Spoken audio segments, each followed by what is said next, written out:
कोई घर पे है, मान के चलिए कोई एक और इंसान है 6th स्टैंडर्ड में, अब वो घर पे रह रहा है। अब वो दिन भर घर पे पढ़ने की जगह मेडिटेट कर रहा है, ध्यान। तो माँ बाप को तो लगेगा ना यार क्या कर रहा है, क्या हो रहा है, और ये चलते जा रहे हैं प्रोग्राम। तो कहीं ना कहीं तो विरोध उठेगा ही। तो उससे वो कैसे उसको मैनेज करें? पहले ये कि मुझे लगता है कि आजकल के जो पेरेंट्स हैं वो काफी अवेयर हैं।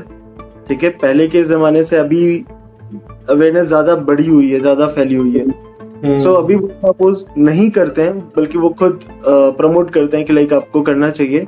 बट अगर उनको लगता है कि बच्चा यही ज्यादा कर रहा है, तब वो I think maybe oppose करें। उस केस में मुझे लगता है कि पेरेंट्स को भी समझना चाहिए और बच्चों को भी डीमोटिवेट नहीं होना चाहिए अगर वो सही प्रैक्टिसेस कर रहे हैं। क्या होता था एंशिएंट टाइम में, जो सन्यासी होते थे ना, वो कुछ एक सिंबॉलिक चीज पकड़ते थे। ठीक है, चाहे वो गैरिक वस्त्र धारण कर रहे हो, वो भी एक सिंबल की तरह कि आपको प्रैक्टिस करनी है। आपका पूरी एनर्जी, पूरा टाइम प्रैक्टिस में जाना चाहिए, आपका अवेयरनेस बना रहना चाहिए। तो आप कुछ ऐसा कैरी कर सकते हो, जैसे आपने एक माला धारण कर लिया एक एग्जाम्पल के लिए, और जब भी आपको, या फिर आपने हाथ में कुछ ब्रेसलेट पहन लिया, और जब भी आप उसको पहन रहे हैं या फिर आप उसको देख रहे हैं, तो आपको बार बार रिमाइंड खुद को दिलाएं कि अभी आपको अवेयर होना है। जैसे आपने कहा कि इतना सोशल मीडिया का टाइम है, हमारा पेशेंस लेवल कितना खराब हो गया है। जितने ज्यादा हम शॉर्ट्स पर आते हैं, छोटे छोटे रील्स पर, आपका पेशेंस लेवल 0 होता जा रहा है। आप 2 सेकंड भी एक जगह पर रुक नहीं पा रहे हैं। ये एक हेल्दी माइंड को डेवलप नहीं करेगा। So, hi Rishi, how are you? Welcome to Raw and Unfiltered. It's great to have you here. नमस्कारम। हम इस पॉडकास्ट के माध्यम से आपको वो आपके फाउंडेशन के बारे में एंड आपके जनरली एक अंडरस्टैंडिंग लेना चाहते हैं लाइफ के बारे में। इस पॉडकास्ट का गोल है कि जिसमें जो और भी लोग इसमें आए हैं अभी तक, मेरी हिंदी बहुत अच्छी नहीं है बट हाँ प्लीज बेयर विद मी, जो और भी लोग इसमें आए हैं पॉडकास्ट में अभी तक, कि हम चाह रहे हैं कि उनसे एकदम रॉ, ताज़ा, खुल के बात हो, in a very easy way, no pressure, about their subjects, about their views in life. And hopefully इसके माध्यम से जो लोग सिमिलर फील्ड में है, या जो लोग कोई भी लोग है, उनको कुछ मिल सके, just interesting stuff that they can apply into their lives. Okay? तो ये बेसिकली एक कॉन्सेप्ट है पॉडकास्ट का, it's called raw and unfiltered. तो सबसे पहले ऋषि, मैं जानना चाहूँगा थोड़ा आपके बारे में खुल के बताइए, आपके फाउंडेशन के बारे में बताइए, कैसे आपने शुरू किया है फाउंडेशन, क्या आपका जर्नी था उसके पहले, क्या हुआ, क्या चैलेंजेस थे, क्या अपॉर्चुनिटीज था। So just free flow, openly, share a story with us based on how it was for you. So, हमारा जो पर्पस था फाउंडेशन स्टार्ट करने का, सिर्फ एक ही उद्देश्य के साथ कि हम लोगों तक पहुंचे, उनको ध्यान के बारे में, उनको अध्यात्म के बारे में हम उनको गहरी जानकारी दे सकें। अध्यात्म को सही स्तर पर, सही मायने पर लोग समझ सकें, ध्यान घर घर पहुंच सके। इस उद्देश्य के साथ हमने एक फाउंडेशन का निर्माण किया, और हम अलग अलग संस्थाओं में, स्कूल्स में, कॉलेजेस में, और भी अलग अलग ऑर्गेनाइजेशंस में जा जाके हम मेडिटेशन फ्रीली उनको अवेयर कराते थे कि ध्यान क्या होता है, किस प्रकार से किया जा सकता है। तो ध्यान को पहुंचाने का हमारा उद्देश्य से हमने ये फाउंडेशन की शुरुआत की। नाइस। एंड आपकी क्या प्रेरणा थी, मतलब कितने साल हो गए, फाउंडेशन आपने पहले एस्टैब्लिश करी थी, या पहले से आप, मतलब क्या शुरुआत कैसे हुई इस सब की?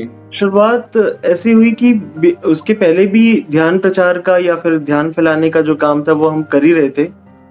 बट कहीं पर भी अगर हम जब जाते थे तो फिर लोगों का यही होता था कि आप कौन है और आप क्यों कराना चाहते हैं ध्यान। फिर लोगों ने सजेस्ट किया कि आप इस तरीके से एक फाउंडेशन बिल्ड करिए। तो हमने फिर एक ट्रस्ट का निर्माण किया और फिर हम ये काम को शुरू किए।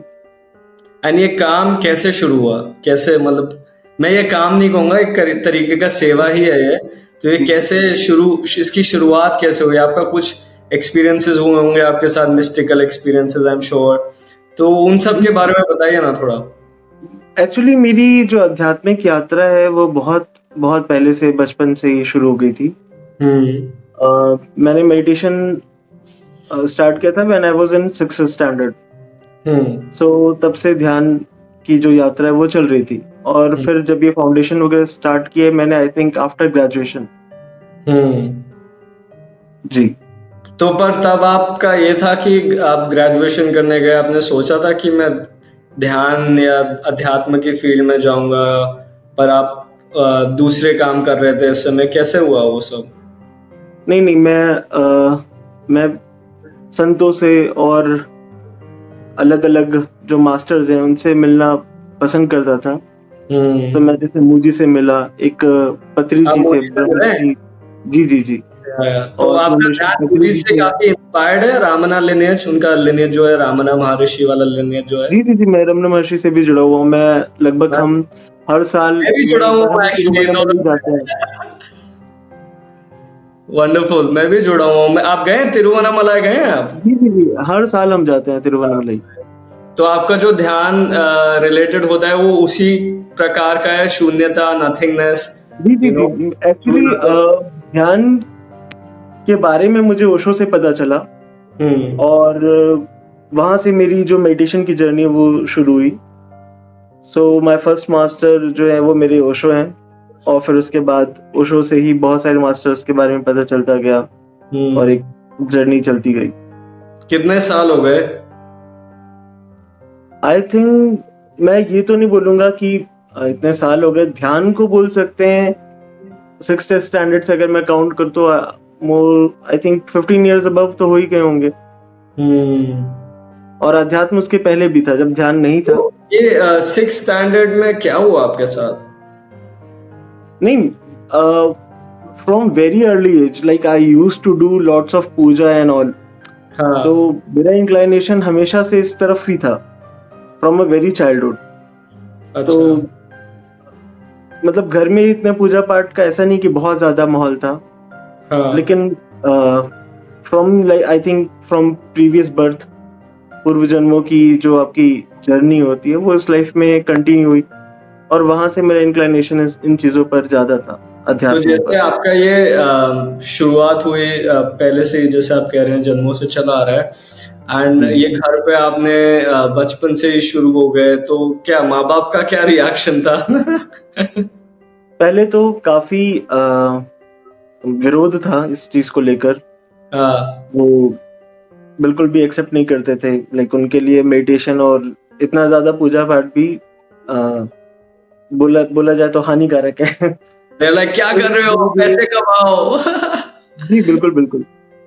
फिर धीरे धीरे वो इस चीज को समझे और अभी वो भी सपोर्टिव है। ऐसा नहीं है कि अब वो विरोध करते हैं, अब वो भी ध्यान में है, वो भी इन चीजों को समझते हैं इसको लेके, क्योंकि मुझसे भी काफी लोग पूछते हैं। मेरा एक आंसर है, पर मैं आपका भी व्यू सुनना चाहता हूँ कि जो यंग लोग आते हैं भारत में, कहीं से भी आते हैं, वो अगर आपसे पूछे हम ये करना चाह रहे हैं बट हमें घर से बहुत विरोध मिल रहा है, ये सब, तो उनको आप क्या कहेंगे? क्या उनको आप कहेंगे? देखिए, जब आप स्पिरिचुअल प्रैक्टिसेस करने जाते हो तो आपको दुनिया को और घर वालों को बताने की जरूरत नहीं है। आप प्रैक्टिस करिए। Spiritual practice is all about working on yourself. आप सिर्फ और सिर्फ खुद पर काम कर रहे हैं। जैसे अगर आप जैसे कोई जब वो दारू पीने जाते हैं या सिगरेट पीते हैं तो वो घर को बताकर थोड़ा ना ये सब काम कर रहे होते हैं। जैसे कोई घर पे है, मान के चलिए कोई एक और इंसान है 6th स्टैंडर्ड में, अब वो घर पे रह रहा है, अब वो दिन भर घर पे पढ़ने की जगह मेडिटेट कर रहा है, ध्यान, तो माँ बाप को तो लगेगा ना यार क्या कर रहा है, क्या हो रहा है, और ये चलते जा रहे हैं प्रोग्राम, तो कहीं ना कहीं तो विरोध उठेगा ही। तो उससे वो कैसे उसको मैनेज करें, ये जो प्रैक्टिकल रियलिटी और उनका खुद का जो प्रैक्टिस है, जो कभी कभार नेचुरली शुरू हो जाता है, जैसे आप कह रहे हो पुराने जन्मों का एंड व्हाटएवर, तो उसको वो कैसे उससे बैलेंस में आए, क्योंकि मेरे साथ भी हुआ है इनिशियली, मेरे को भी बहुत विरोध फेस करना पड़ा था फैमिली से। And I wouldn't call it विरोध, it was more like they couldn't understand, मतलब उनको समझ में नहीं आता यार इतने यंग बच्चे कैसे कर रहे हैं ये सब, तो जो ऐसे लोग हैं, एंड आई नो बहुत लोग हैं जो ऐसी सिचुएशन में हैं, उनको आप क्या देना चाहेंगे एज अ एडवाइस और सजेशन कि देखो आप ये करो, उनको ये बता सकते हो माँ बाप को, kind of this kind of stuff. देखिए, एक तो पहला ये कि मुझे लगता है कि आजकल के जो पेरेंट्स हैं वो काफी अवेयर हैं। ठीक है, पहले के जमाने से अभी अवेयरनेस ज्यादा बढ़ी हुई है, ज्यादा फैली हुई है। सो अभी वो सपोज नहीं करते हैं, बल्कि वो खुद प्रमोट करते हैं कि लाइक आपको करना चाहिए। बट अगर उनको लगता है कि बच्चा यही ज्यादा कर रहा है, तब वो I think maybe oppose करें।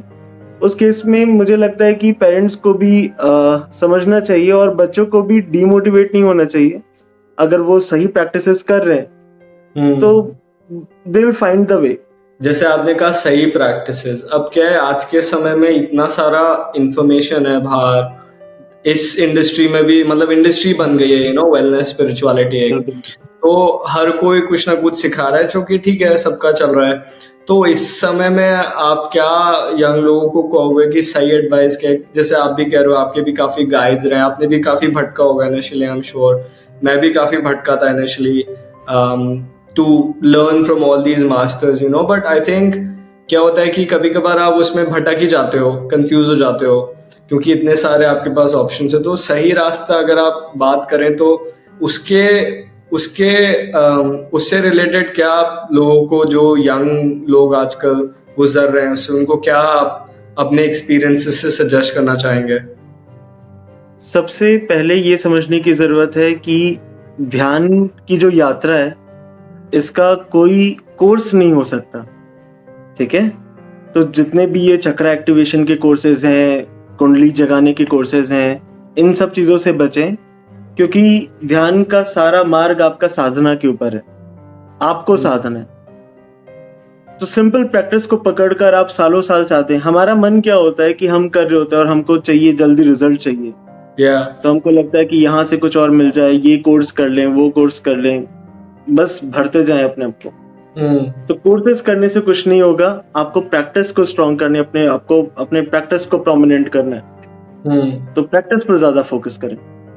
तो इसको आप थोड़ा एलैबोरेट करिए कि साधना, practice in a daily life क्या हुआ आपके हिसाब से, in a modern system like today's sadhana in a practical way, in practice, in life, how does it look like?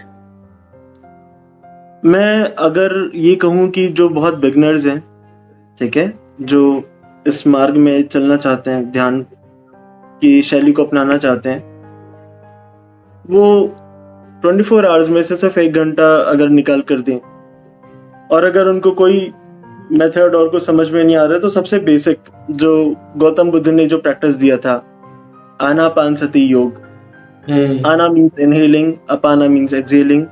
सती का मतलब होता है सम्यक स्मृति, राइट माइंडफुलनेस, सिर्फ आती जाती सांसों के प्रति माइंडफुल रहिए। और योग का अर्थ होता है इन सबका कोलैब कर देना, इन सबको जोड़ देना। तो सिर्फ ये प्रैक्टिस, ब्रेथ माइंडफुलनेस की प्रैक्टिस जो है, वो आप सिर्फ 1 घंटा डेली अगर आप दे रहे हैं, वो सफिशिएंट है। और फिर उसके बाद में अगर आप धीरे धीरे और एडवांस प्रैक्टिसेस करना चाहते हैं, तो अब आप इसी प्रैक्टिस को through out of day practice करने की कोशिश करिए कि आप 24 घंटे आप कितने होशपूर्वक आप जी सकते हो। होशपूर्वक माने अवेयरनेस हुआ? जी जी बिल्कुल। So होशपूर्वक and awareness are the same thing? Yes. तो बेसिकली आपका कहना है कि अवेयरनेस लानी चाहिए लोगों को अपनी लाइफ में? यस। देखिए, अवेयरनेस की भी बहुत डिग्रीज होती है। अवेयरनेस को अगर हम समझें तो लाइक डायमेंशंस कहना चाहिए। तो पहले बॉडी पर हम जीते हैं, पहले बॉडी को ही हम अवेयरली मूव करें, समझें, बॉडी मूवमेंट को अवेयरनेस के साथ हम प्रैक्टिस करें। फिर अपने माइंड के प्रति हम अवेयर हों, फिर अपने फीलिंग्स के प्रति, थॉट्स के प्रति अवेयर हों, अपने इमोशंस के प्रति अवेयर हों, और फिर जो बहुत गहरे तल में जो बिलीव्स होते हैं, अनकॉन्शियस बिलीव्स होते हैं, उनके प्रति अवेयर हो। तो ये प्रैक्टिस के साथ एक एक स्टेप आप आगे बढ़ते जाते राइट हैं। राइट तो पहले सिर्फ शरीर से शुरू करें अपनी अवेयरनेस को।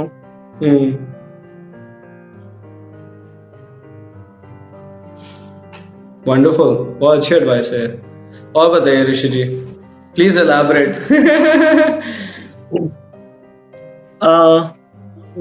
जब आप शरीर के साथ साधना जब शुरू करते हैं, शरीर पर आप अपनी अवेयरनेस लाना शुरू कर रहे हैं, तो ऐसा होगा कि आप 24 घंटे में आपको 24 बार भी अगर याद आ जाए ना, तो बहुत बड़ी बात है। क्योंकि आप कुछ मोमेंट तक उसको प्रैक्टिस करोगे, फिर आप भूल जाओगे, फिर आप दिन भर के अपने डेली रूटीन में इंडल्ज हो जाओगे। तो आपको निराश होने की जरूरत नहीं है, कांस्टेंट रखो, डेली होना चाहिए। ठीक है। आप जैसे क्या होता था एंशिएंट टाइम में, जो सन्यासी होते थे ना, वो कुछ एक सिंबॉलिक चीज पकड़ते थे। ठीक है। चाहे वो गैरिक वस्त्र धारण कर रहे हो, वो भी एक सिंबल की तरह कि आपको प्रैक्टिस करनी है।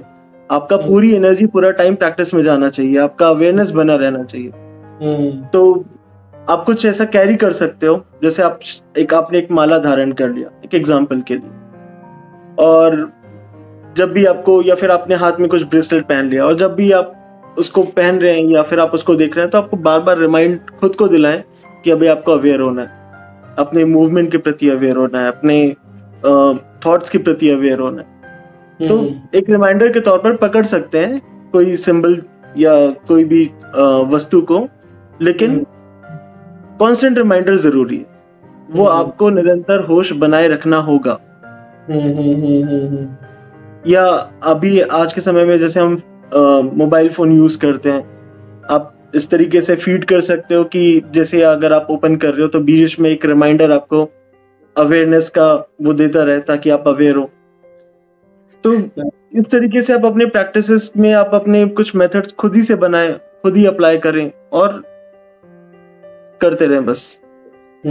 अब मुझे ये बताइए कि जो जैसे थोड़े एडवांस्ड स्टूडेंट्स हो गए, या सीकर्स हो गए, हु आर काइंड ऑफ मोक्ष की तरफ जाना चाह रहे हैं, एनलाइटनमेंट को ढूंढ रहे हैं, समझना चाह रहे हैं, and I feel like enlightenment can become quite a trap, right? Because हमारा माइंड जो ट्रेनिंग होती है इस सिस्टम की, कि वो एक गोल की तरफ जाना चाह रहा है, बट जैसे जैसे हम ध्यान करते हैं, समझते हैं कि मतलब गोल कुछ है ही नहीं, मतलब इट्स एंडलेस, मतलब उसमें आप, वो दरिया है, मतलब वो चलता ही रहेगा।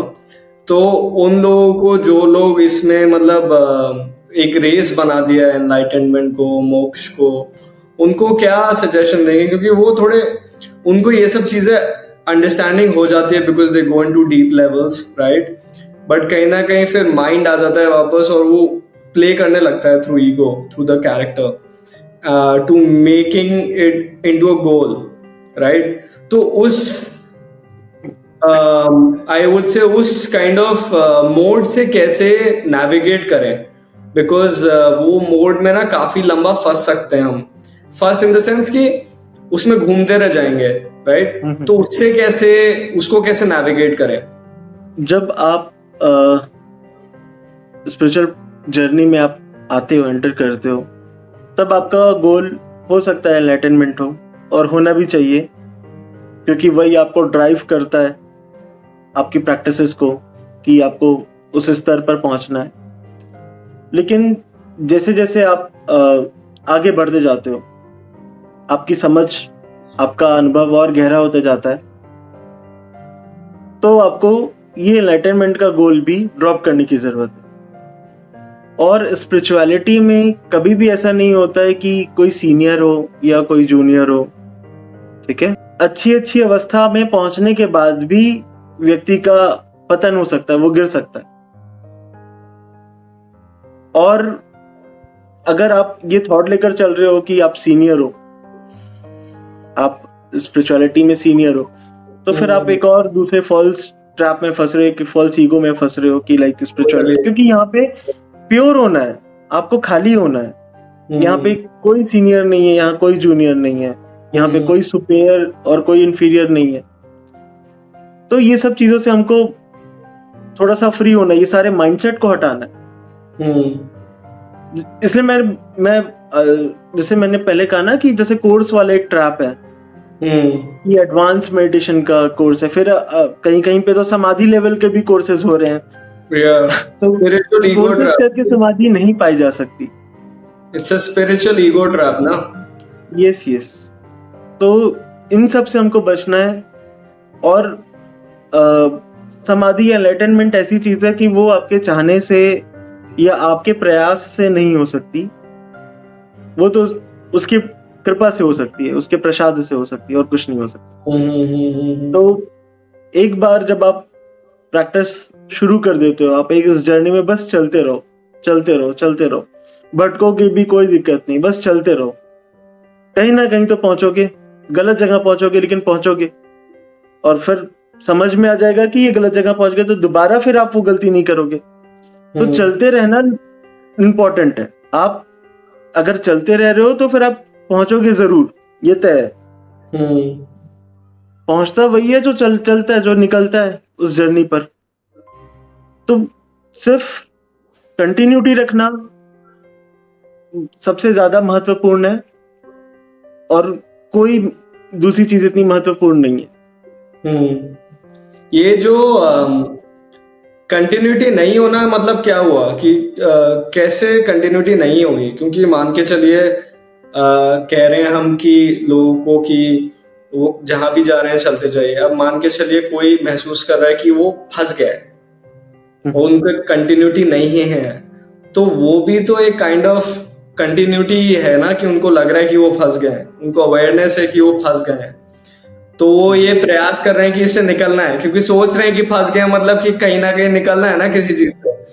तो ये ही मतलब आप समझ रहे हैं मैं क्या पूछना चाह रहा हूँ? तो ये कैसे उन लोगों को रियाज दिया, क्या बोलेंगे, उनको रियलाइज कराया जाए कि फंसना भी कंटिन्यूएशन है, अगर हो रहा है तो वो ये है, और उससे कैसे उसको फिर कंटिन्यूएशन में कैसे और लाए फ्लो में, तो वो कैसे करना चाहिए आपके हिसाब से? जब आपको ऐसा महसूस हो रहा है कि आपकी प्रैक्टिस रुक गई है या फंस गए हो किसी और चीजों में, इसका ये मतलब है कि कहीं ना कहीं आपकी प्रायोरिटीज कुछ और हो गई हैं। आपकी अगर प्रायोरिटीज बदल रही हैं तो आपके लिए अभी अपने एक्चुअल में स्पिरिचुअलिटी को समझा नहीं है। जैसे कई लोग होते हैं ना कि हमारी प्रैक्टिस छूट गई है, हम कहीं किसी लाइफ के किसी फेज में फंस गए हैं, उससे बाहर निकल पा रहे, तो अभी आपके अंदर वो स्पिरिचुअल अवेयरनेस नहीं आई है, वो अभी अवेकनिंग हुआ नहीं है। अभी आप शायद आपका इनर कॉल नहीं आया था और आपने बाहर के इन्फ्लुएंस से आकर आपने ये जर्नी शुरू की है। क्योंकि एक बार आपको समझ में आ जाता है कि पर्पस क्या है, सार्थकता क्या है, क्या चीज सही है, क्या गलत है, तो फिर आप भटक नहीं सकते, तो आप छोड़ नहीं सकते। तो जैसे आप म्यूजियम रामना को फॉलो करते हैं, तो उसके अराउंड में इसी पे क्वेश्चन पूछना चाहूंगा कि सही गलत नॉन डुअलिटी को हिंदी में क्या बोलते हैं बाय द वे? अद्वैत, हाँ, अद्वैत फिलॉसफी, तो निसर्गता वाली भी। सो अद्वैत फिलॉसफी के हिसाब से सही गलत तो कुछ है नहीं, है ना? तो पर हम इस जीवन में हैं, सही गलत को हमेशा, और स्पिरिचुअल दिमाग वाले तो और घुस जाते हैं उसमें, ये सही है, ये गलत है, नॉनवेज गलत है, ये मेरा पाथ भी ऐसा रहा है कि मैं इसमें घुसता नहीं हूँ, इन द सेंस कि सही गलत में मैं तोड़ने की कोशिश करता हूँ कि सही गलत क्या है माइंड के पर्सपेक्टिव से, राइट? सो ये अद्वैतिक जो पाथ है, non duality through which we perceive duality, and through duality which we also perceive non duality, right? They are both interrelated and codependent in some sense for Maya to exist. It's like Shiva and Shakti kind of thing happening, right? तो जैसे अगर आप initially सबको बोलोगे क्यों कुछ सही गलत नहीं है, so people can take it in a way like कोई कुछ है ही नहीं, तो चलो तोड़ो सब, right? Which is basically what Osho went into, तोड़ो सब, break everything, right? But then at the same time you want to integrate this philosophy into real life where your actions are aligned with your soul, right? Your soul is kind of like, let's talk about isness or awareness or whatever, that is operating from this form of intelligence that just knows that what life is, what is life purposeful, and you act through there. That becomes your right or truth, whatever, right? So ये सही गलत का जो है, इससे हम इसको कैसे नेविगेट करें और इससे कैसे हम बचे, in the sense to make sure we are aligned with our truth in ourselves and in our action through these spiritual dilemmas that people go through. हम जहाँ पर हैं, हमको जर्नी वहां से शुरू करनी है। फिलोसफीज के चक्कर में नहीं फंसना है। फिलोसफीज तो दूसरों की है, वो उनका अनुभव है। अभी आपका दिमाग सही और गलत को समझता है, तो जर्नी वहां से शुरू करो। जंप मत करो अद्वैत पर, जंप मत करो अलग अलग फिलोसफीज पर। तो अभी अपना, जैसे हमको एक निरंतर विचार करना चाहिए। It's a kind of filterization. Filter करो, जैसे आप चयन करते हो ना बोलने से पहले कि क्या सही बोलना है, क्या गलत बोलना है, हम इस चीज को समझते हैं। ठीक वैसे ही हमको क्या एक्शन लेना है, क्या एक्शन नहीं लेना है, इसका भी चिंतन करना जरूरी है। तो जहां पर है वहां से जर्नी शुरू करनी है। होता ये है कि हमारे पास इतनी सारी फिलॉसफी है, इतना सारा ज्ञान है, ज्ञान की कोई कमी नहीं है। गीता का ज्ञान इतना सारा है, रमन महर्षि का इतना सारा ज्ञान है, शंकराचार्य जी का इतना सारा ज्ञान है। ज्ञान की कमी तो कहीं से भी नहीं है। ऐसी कोई किताब भी नहीं जिसमें अच्छी बातें ना हो। अच्छी बातें सब जगह रहती है। लेकिन आपकी रियलिटी क्या है, आपका सच क्या है, वहां से शुरू करो। अगर आपको समझ में आता है। ये मैं जानना चाहूंगा कि लोग सच, बिकॉज सच क्या है? सच सबके अंदर जो है वो सच है, राइट? तो और वो दिमाग नहीं है, दिमाग से एक डिमेंशन अंदर है सच, है ना? उसको हम दिमाग से समझ पाते हैं एक लेवल पे, फिर उसको इनकॉर्पोरेट करके जी पाते हैं, कोशिश करते हैं। एटलीस्ट परफेक्ट कोई नहीं है, सब कोशिश कर रहे हैं। पर उस सच से जुड़ के जीने के लिए और दिमागों की आवाजों में नहीं खोने के लिए वो क्या अप्रोच लेना चाहिए? बिकॉज आई फील लाइक कि हमें कभी कभार लगता है कि ये सच है, बट वो सच होता नहीं है। वो हमारे पास दिमाग की एक आवाज है, जैसे बहुत सारी आवाजें होती हैं, उसमें से एक आवाज है।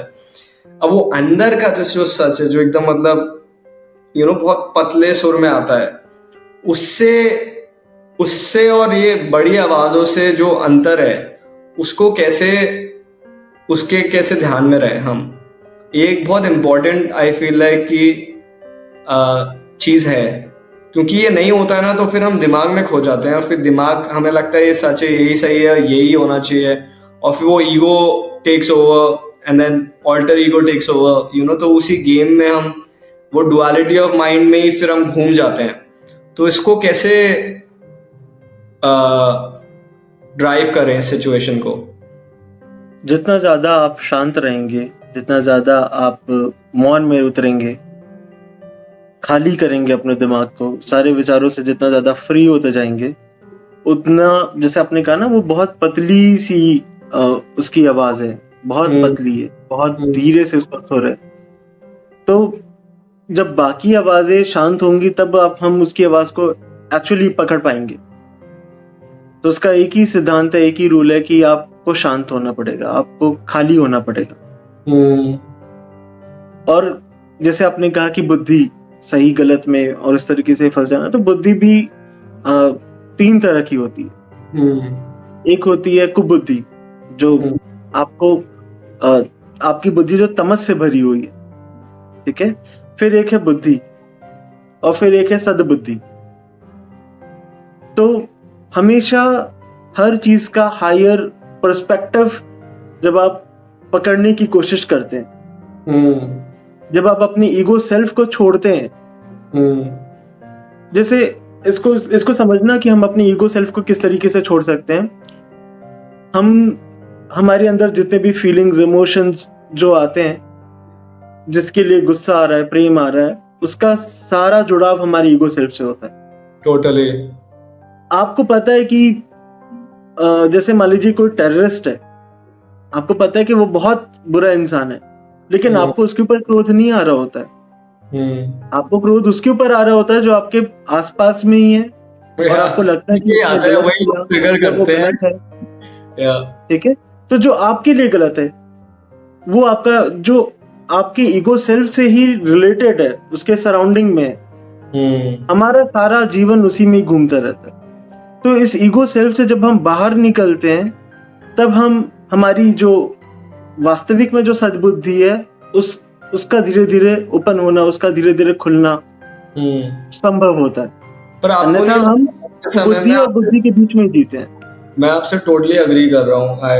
मतलब अग्री इन द सेंस कि यही अनुभव से यही समझ में आता है। बट मुझे ऐसा भी लगता है आज के समय में, क्योंकि टेक्नोलॉजी इतनी हो गई है, सोशल मीडिया इतना हो गया है, और मेटावर्स आ रहा है, इतनी सारी चीजें आती जा रही हैं, तो एक तो ईगो है ही जो हमारे अंदर है, उसके थ्रू हम जी रहे हैं कैरेक्टर, और फिर इतने कैरेक्टर्स और आ गए हैं।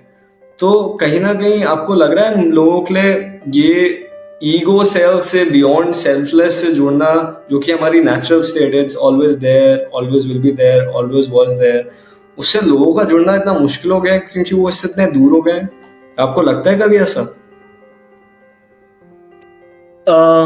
अभी के समय के अनुसार अगर देखा जाए तो एक्चुअली थोड़ा ज्यादा मुश्किल बढ़ते जा रही है।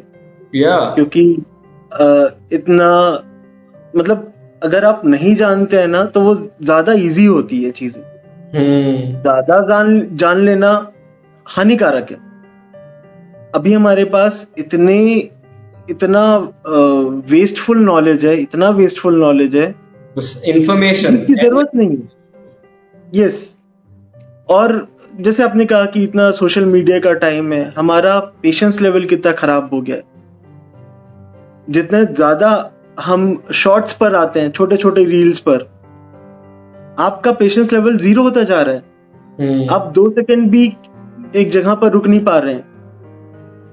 तो ये एक हेल्दी माइंड को डेवलप नहीं करेगा। जो जिस तरह की हमारी प्रैक्टिस चल रही है, जैसे आपको याद होगा कि आपने भी अपने बचपन में बहुत आउटडोर गेम खेले होंगे। अभी बाहर में कोई दिखता ही नहीं खेलते हुए, रेयरली कोई बाहर खेलते हुए दिखता है। तो टाइम एक्चुअली बहुत खराब स्थितियों में जाता जा रहा है। और जैसे जैसे अगर हमारा मन एक सामान्य समझदारी में नहीं है, तो आध्यात्मिक समझ से तो हम और दूर होते जाएंगे। बट एज एन ऑब्जर्वर, अगर आप इसको एज अ ऑब्जर्वर देखें सिचुएशन को, तो एंड मतलब उसको बस एज अ समझने की कोशिश करें, अगर हम देखें नहीं खराब सही गलत, तो आपके हिसाब से ये क्यों हो रहा है, ऐसा क्यों हो रहा है? देखिए, हर एक के साथ बिगर क्या, आपको क्या वो बड़े में क्या लगता है आपको कि क्या इसका क्या मतलब, क्योंकि सब connected to mystery and God है, right? So in some ways the mystery, the God is playing all of this through everybody, right? तो आपके हिसाब से ये क्यों हो रहा है ऐसा? पहली चीज तो ये कि लाइफ पूरी मिस्ट्री से भरी हुई है। ठीक है, life is all about mystery. और वो ऐसी मिस्ट्री है कि उसको चाहकर भी कोई भी रिवील नहीं कर सकता। वो हमेशा मिस्ट्री रहेगी। जितना हम उसके तह पर जाएंगे, वो और मिस्ट्री उसकी बढ़ती जाएगी। ऐसा क्यों हो रहा है, लाइफ के एग्जैक्टली क्या प्लान्स हैं, उस पे तो मैं कोई हस्तक्षेप कर नहीं सकता, और ना ही मेरी कोई बहुत गहरी मंशा है कि ये ऐसा क्यों हो रहा है इसको मैं समझूं। बट हाँ, ठीक है, हम समझ सकते हैं कि जैसा पुराने स्क्रिप्चर्स में लिखा हुआ है कि धीरे धीरे बोलना चाहिए, जो इग्नोरेंस है वो और पीक पर जाता जाएगा। तो वो दिखाई पड़ रहा है कि धीरे धीरे, हाँ क्योंकि जहां पर जो प्योर नॉलेज है उसका भी अगर दुरुपयोग हो सकता है। और बिल्कुल आज के समय में आपने भी देखा होगा कि जिस तरीके से गीता का गलत इंटरप्रिटेशन हो रहा है, या फिर आप किसी भी स्क्रिप्चर का ले लो, किसी भी मास्टर का ले लो, सब अपने ही अर्थ को इतना ज्यादा, मतलब आप अगर वेस्टेड इंटरेस्ट हैं एंड सब रिलीजन एंड उसको यूज कर रहे हैं to manipulate people and control and exactly and us versus them चल रहा है। बिल्कुल। तो ये थोड़ा सा संघर्षपूर्ण है कि किस तरीके से इस बहुत बड़े अज्ञान के सागर से बाहर निकला जाए। तो बस यही है कि आप स्वयं का स्वाध्याय करें और सही गलत, जैसे मैंने पहले भी कहा, कि अद्वैत फिलोसफी को हटा दें। आपकी क्या फिलोसफी है, आपका क्या लाइफ है, वहां से जर्नी शुरू करो, वहां से पकड़ना शुरू करो, वहां से खोजो। और क्योंकि क्या मुझे ऐसा लगता है इग्नोरेंस तो ठीक है ही चल रहा है, but all of this ignorance and chaos it's creating a lot of confusion for people, है ना। कंफ्यूजन बहुत हो गया है, इतना इंफॉर्मेशन है तो that is only confusing people more, right, because just so much. तो मैं भी वही कहना चाहता हूँ। हाँ, तो ये सारे इंफॉर्मेशन सिर्फ कंफ्यूजन ही क्रिएट करेगा। तो ये कंफ्यूजन से डील करने के लिए we need something from here, right, something clear and strong and that just अब इसको I think lot of young people are looking for now. They might not be aware, some are aware, many are looking, many are seeking, है ना। तो वो ढूंढ रहे हैं क्योंकि they are confused, they are depressed. I'm sure many people, you're dealing with young people's high levels of depression, high levels of anxiety, high levels of mental health issues, and the older generation is like doesn't realize it because they are very different from the younger generations, right? So there's clearly a big disconnect between generations. There's clearly many things are changing externally, and young generations, I feel, from a very young age, as you were pointing out clearly, कि बाहर खेलते भी नहीं है, तो like there's no play in life. मतलब जो लीला, जैसे लीला चल रही है, आप समझ रहे हो, हम समझते हैं कि लीला है, ठीक है, ups and downs चलते रहेंगे, but it's a Leela, it is what it is. You accept it, you live it, you play with it. It's a game, right? But it's becoming so opposite for young people because all of this intensity, the chaos and confusion is causing itna mental stress, right, and disconnection which is causing depression and anxiety and all these things, that they really feel very stuck. उनको समझ ही नहीं आ रहा है कि करना क्या चाहिए, और उनको कुछ भी जो गाइडेंस सोशल मीडिया से गाइडेंस मिल रही है, it's a very superficial guidance. ये करो, this, make money, success, it's like all these things, it's not really helping anybody actually in a deeper sense. तो इन लोगों को आप क्या कहना चाहेंगे जो आपको लगता है कि उनको सच में हेल्प कर सकता है? Because these numbers are increasing, in China as well there is this whole movement happening called bailan. you know about this? एक बायलान मूवमेंट चल रहा है चाइना में भी। उसमें basically lot of young people, millions of them, they just don't want to do anything. Like millions of them just depressed. They're like, हमें नहीं काम करना, हमें सोसाइटी में नहीं रहना, they're like it's not even against government और communism, it's just like कि हमें इतने अल्ट्रा कंपेटिटिव एनवायरनमेंट में जीना ही नहीं है, हमारे पास फाइनेंशियल क्या करना है, it's like it's very interesting things happening around the world with young people going through all these states. तो उनको आप क्या कहना चाहेंगे? एटलीस्ट हम हिंदी में कर रहे हैं, तो एटलीस्ट भारत में जो लोग ऐसे, क्योंकि भारत में भी बहुत युवाएं हैं, युवा बहुत हैं, तो मुझे ऐसा पर्सनली लगता है कि ये एक बहुत बड़ा एपिडेमिक चल रहा है, पैंडेमिक, जिसपे कोई फोकस नहीं कर रहा है on a big level. Like discussions भी नहीं होते हैं, सब सप्रेस हो रहा है इसके, like suppress हो रहा है या deny हो रहा है, and people are not realizing how big this is as a challenge. Actually में ये जो बाहर का मटेरियलिस्टिक वर्ल्ड है, अगर आप कंप्लीटली अपने लाइफ को सरेंडर कर दोगे मटेरियलिस्टिक में, तो एट लास्ट एंड ऐसे ही होगा। इसी तरह के रिवोल्यूशंस आपको दिखेंगे, जैसे पहले भी एक हिप्पी वगैरह मूवमेंट था सोसाइटी के अगेंस्ट में 60s 70s यूएस में, वेस्टर्न वर्ल्ड में। एग्जैक्टली। तो ये वो आपको लगता है इंडिया में वैसी कुछ हो रहा है अभी? मुझे ऐसा लगता है। मुझे भी लग रहा है कि बिल्कुल ऐसा ही हो रहा है, और होगा यही कि इस तरह के मूवमेंट्स निकलेंगे ही, क्योंकि हमने लाइफ की ट्रू जो एसेंस है उसको समझा ही नहीं। या हमको बचपन से कभी भी नहीं सिखाया गया कि आप खुद के साथ रहो, आप खुद में खुश रहो, सेटिस्फाई होना खुद में, ये कभी भी नहीं सिखाया गया। और बचपन से यही सिखाया गया कि आप बस ये कर लो, फिर आपकी खुशी है आपकी लाइफ। प्रेजेंट में कभी भी खुशी नहीं है, हमेशा खुशी आपकी because it's like such a tech world, you know, one click, I call it one click time.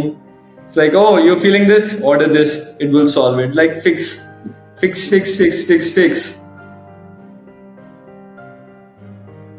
तो इनिशियल डेज से अगर बच्चों को ये प्रैक्टिस कराया जाए टू बी विथ योरसेल्फ, जिस तरह की अगर आप आज के टाइम पर देखोगे, लोग लिटरली बहुत क्योस है, लोगों के रिलेशनशिप्स बहुत खराब हैं, ठीक है। और सबका रीजन यही है, हम रिलेशनशिप में आना ही क्यों चाहते हैं? बिकॉज हम खुद के साथ नहीं रहना जानते, हम खुद के साथ नहीं रह सकते। अभी पेंडेमिक के टाइम पे इतना ज्यादा मेंटल इश्यूज क्यों बढ़े हुए थे? लोगों का मेंटल हेल्थ इतना खराब क्यों हो गया था? क्योंकि जहां है वो जैसे हैं वो नहीं रह सकते वैसे। एंड ये भारत में बड़ा इंटरेस्टिंग है, क्योंकि आपने मौन की भी बात करी थी, एंड भारत में लोगों को बड़ा बात करने की आदत है। मौन समझ नहीं आता। ये सबसे बड़ी दिक्कत है। आप गोयंका विपासना गए? नहीं, मैं कभी गया नहीं हूँ। मैं गोयंका विपासना इंडिया के बाहर गया था, और इंडिया में गया मल्टीपल टाइम्स। हमेशा कोई एक ग्रुप बच जाता है, सबको पता है कि बात नहीं कर दी है, रूल है, आए के बोल, पर एक ग्रुप हमेशा बच जाता है, they will talk. It is मौन एंड शांति एंड साइलेंस। तो इट्स जैसे हम ट्रैवल भी कर रहे हैं, लाइक ट्रेन से, फ्लाइट से, वहां पर भी अगर आप देखोगे, अगर आप बाहर की कंट्रीज में ट्रैवल कर रहे हो, कोई किसी से बात नहीं कर रहा होता है, ठीक है। बट आप इंडिया में अगर आप देखोगे तो फिर वो स्ट्रेंजर है, पीपल विल स्टार्ट टॉकिंग, ठीक है। आई मीन इसकी एक अच्छी बात भी है, बिकॉज बाहर दे completely lonely, in India they're completely dependent, so like both are extremes. Yes, so मैं ये नहीं कह रहा हूँ कि ये बिल्कुल खराब है कि आप एक स्ट्रेंजर से भी फ्रीली होकर बातचीत कर सको, it's a good thing. But ये बिल्कुल नहीं होना चाहिए कि आप बिना बात किए रह ना पाओ। ऐसा नहीं होना चाहिए कि आप ऐसा फील करो, एक वॉइड फील करो कि आपके पास कोई होना चाहिए जिसको आप सुना सको, जिससे आप बातें कर सको, और आपके पास बात करने को भी कुछ नहीं है, ऑल नॉनसेंस। एक बार अगर दिन में अगर आप विचार करिए कि आप सिर्फ जो आपके थॉट्स आते हैं सिर्फ उनको लिखते जाओ, क्लटर बेसिकली। यस, सिर्फ उसको लिखते जाओ, और फिर at the end of the day आप उसको एक बार पढ़ो कि क्या क्या थॉट्स आए थे। आपको खुद पर शर्म आ जाएगी कि आप किस तरह के विचार करते। एक बार आप अपनी बातों को ही एक बार अगर आप सुन ले, क्योंकि हम सब बेहोशी में कर रहे हैं, होश ही नहीं है, क्यों कर रहे हैं इसका भी नहीं पता है। बाद में हमको अपने शब्दों पर रिग्रेट क्यों होता है? क्योंकि हम उस समय होश में थे ही नहीं, बेहोशी में बोला है जो बोला है। तो अगर आपके पास बेहोशी से जिया हुआ पूरा जीवन है, तो at last end of the life, end of the day, आपके पास सिर्फ कचरा होगा, आपके पास सिर्फ रिग्रेट होगा, आपके पास सिर्फ दुख होगा। तो इनिशियल एज में ही आपको मौन की प्रैक्टिस, इवन हर घरों में हर व्यक्ति को 24 घंटे में कुछ समय से निकालने चाहिए कि वो कंप्लीटली मौन बैठ जाए। आपने कई बार देखा, आप जैसे रमना आश्रम वगैरह गए हैं, राइट? लोग वहां पर भी पता है कि समाधि के पास में बातचीत करना मना है, वहां पे कई बार जगह पे साइलेंस लिखे भी हुए हैं, लेकिन लोग जाकर वहां पे ही बात करने लग जाते हैं। Yeah. तो उनको ये भी नहीं ख्याल होता है कि एटलीस्ट हम कहीं पर आए तो वहां की मर्यादा रखें, वहां पे थोड़ी देर चुप बैठे। तो हमको चुप बैठना सिखाया ही नहीं गया है।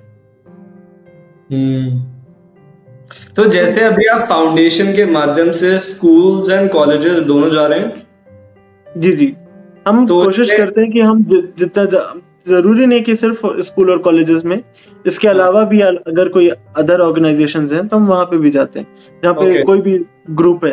एंड आप कहाँ पे बेस्ड हैं? रायपुर, छत्तीसगढ़। ओके, सो जैसे आप जा रहे हैं, from which age are you, किस एज से आप सिखाना शुरू कर रहे हैं बच्चों को, और किस एज तक के लोगों को आप सिखा रहे हैं? मैं जब ग्रेजुएशन कर रहा था, फ्रॉम दैट टाइम।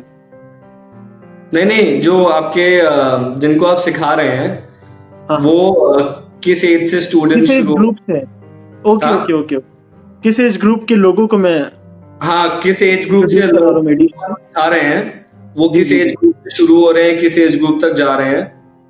अब ऐसा कुछ नहीं है जाने का, तो वो लाइक कभी तक भी ओल्ड एज ओके, तक मैं आपको शुरू कहाँ से, मतलब जो स्कूल्स आप जा रहे हैं वहाँ पे किस? आप बहुत अर्ली एज से शुरू कर सकते हो। आप थर्ड फोर्थ फिफ्थ से आराम से शुरू कर सकते हो। आपका क्या इवन जो एक्सपीरियंस है, जो यंग बच्चों के साथ आप कर रहे हो, ध्यान उनको सिखा रहे हो, उनके साथ कैसा एक्सपीरियंस हो रहा है आपका? मेरा मेरा अप्रोच ये रहा है कि जो बच्चे हैं वो बहुत अच्छे से सीख सकते हैं, बैठ सकते हैं। उनको बैठाने का तरीका थोड़ा सा डिफरेंट हो सकता है कि क्योंकि वो बहुत प्लेफुल है और अभी वो बहुत एकदम शांत नहीं बैठ पाएंगे। उनको थोड़ा सा प्लेफुली एक्टिव करके फिर उनको थोड़ा बहुत इमेजिनेशन कराकर फिर वो बैठाया जा सकता है। तो बच्चों के साथ एक प्लेफुल इंटरेक्शन करके बच्चों को अगर सिखाया जाए तो बिल्कुल सिखाया जा सकता है। और इसी एज में वो काफी अच्छा मेडिटेशन एक्सपीरियंस कर सकते हैं। जैसे जैसे आपका ओल्ड एज आता है वैसे वैसे चीजें और मुश्किल होने लगती हैं, क्योंकि अब आपका मन बहुत मजबूत हो चुका है। एग्जैक्टली। अब आप अपने मन के ऊपर काम करना आपके लिए इतना सरल नहीं होगा। पर ये जैसे जो यंग एज आप कह रहे हो, देखो एक बेनिफिट ये है कि उनकी कंडीशनिंग्स कम है, राइट? जो आप कह रहे हो कि उनके अंदर का खचरा कम है बेसिकली, तो जल्दी। बिल्कुल बिल्कुल। और उनके साथ ये चैलेंज है because they are young, playful, active, उनको बैठा के साइलेंस में रखना, like that is also one challenge, right? तो उसको आप कैसे बिल्कुल भी नहीं है। मैंने एक्सपीरियंस किया, बिल्कुल भी नहीं है। नहीं है? ओके। नहीं है। उनके साथ अगर प्लेफुल इंटरेक्शन किया जाए, उनको आप जबरदस्ती डांट कर और आपको इस तरीके से नहीं बैठाना है, अदरवाइज वो रिबेल होंगे, वो नहीं बैठेंगे। ठीक है। आपको उनके साथ बहुत जब आप उनके साथ एक अच्छा टाइम स्पेंड करते हैं, आप उनके साथ खेलते हो, आपने उनको खुद मस्ती करने दे दिया, जंप करने के लिए दे दिया, डांस करने के लिए दे दिया, उसके बाद वो खुद बैठेंगे। और स्टार्टिंग में उनको आप बहुत थोड़ी देर के लिए बैठाओ, आप 5 मिनट्स 10 मिनट्स, फिर धीरे धीरे वो टाइम ड्यूरेशन इंक्रीज करते जाओ, तो वो आराम से बैठ जाएंगे। बड़े लोगों के साथ बड़ी दिक्कतें होती हैं। वो बोलते हैं हम आंख बंद करके नहीं बैठ सकते, हम आंख बंद ही नहीं कर पा रहे, आंख बंद करते अपने आप खुल जाती है। बड़े लोगों को दिक्कत होती है, बच्चों को दिक्कत नहीं होती है। एंड आपका foundation all over India active है? जी जी, हम बाहर भी आकर हम इंट्रोड्यूस कराते हैं मेडिटेशन से लोगों को। और जैसे how can people reach out to you, थोड़ा उसके बारे में भी बताइए ना, जैसे कि इस वीडियो के माध्यम से पीपल हु जैसे ऑर्गेनाइजेशंस है, यूनिवर्सिटीज हैं, स्कूल्स हैं, who are looking for to work with you, कैसे वो आपको ढूंढ सकते हैं? मैं अगर आपको बहुत फ्रैंकली बताऊं तो हम कुछ ऐसा मार्केटिंग नहीं करते हैं कि लाइक हमारा ये